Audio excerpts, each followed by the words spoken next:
Sermon 96 of Nahjul Balagah reminds us that the corruption of society will become so great that everything that is wrong will be considered right by someone. That people will not be true to their word. That every home of any sort will have oppression and aggression upon it. But there will remain people who will complain about this. Some people will complain on a religious basis. Others will complain on the basis of their worldly attachment.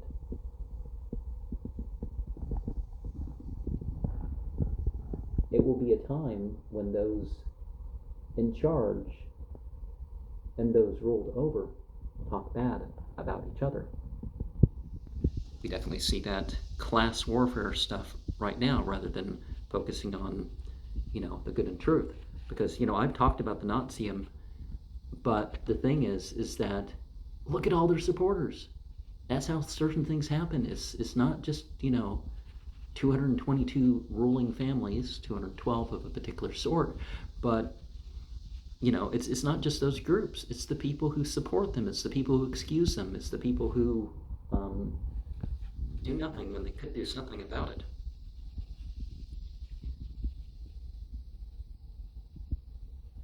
And the best people to turn to are the people who seem to have the best belief about God.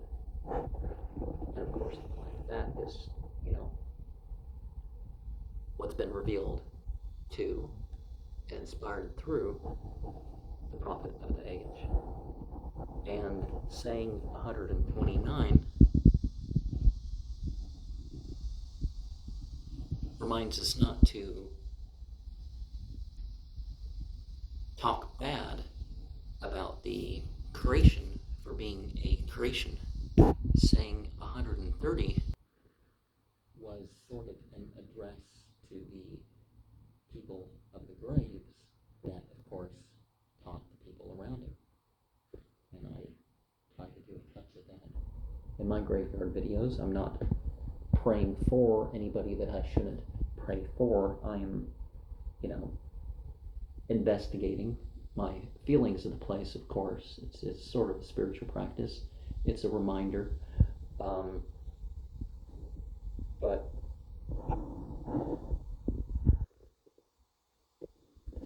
we're reminded that in comparison, it's a gloomy place as far as the world's concerned. It's the graveyards. It's the place where people become strangers and alone compared to the others.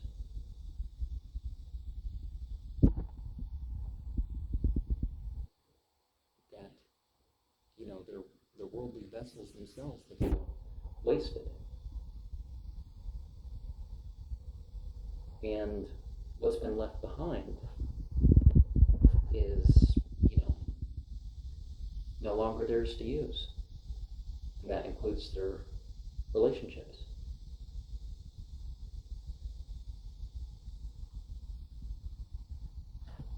And the ending of this is interesting, is the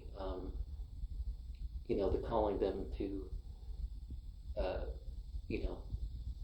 make use, to have an idea of what's around them. So,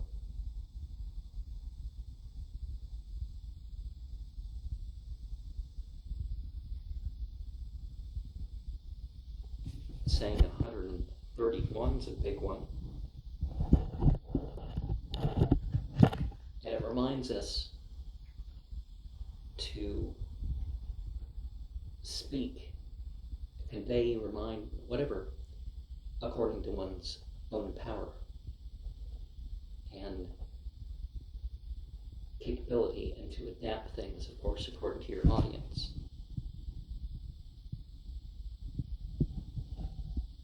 But somebody who's not a rightful preacher will turn the focus on the control and the attachment of this world.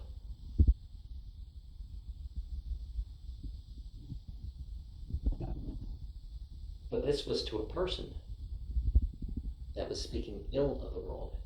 Because, just like the mention of the, saying 129, this one reminds us, don't speak ill of the material world. What has deceived a person? The illusion and delusion, and therefore the ill deeds as a result, is because of the wrongs among it. And why should somebody speak ill about something when one wants to share, or one wants a relationship or whatever with it? And, we should remember because we sleep. We should remember because people die. We should think, rather than, the world, it's like we should think about, okay, what have we done? What could have we done better? Especially regarding others. What shouldn't we have done? What can't we prevent? The world is something to be grateful for because of the truth that you can accept, the goodness that you can express. It's a place to acquire your deeds through the worship of God. Not just rituals, but a whole life devoted to God. That's what we're here for. And it's a place where we can profit.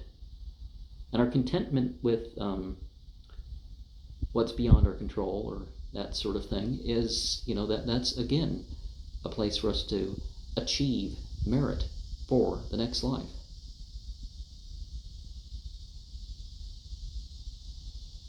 So, let us take lesson.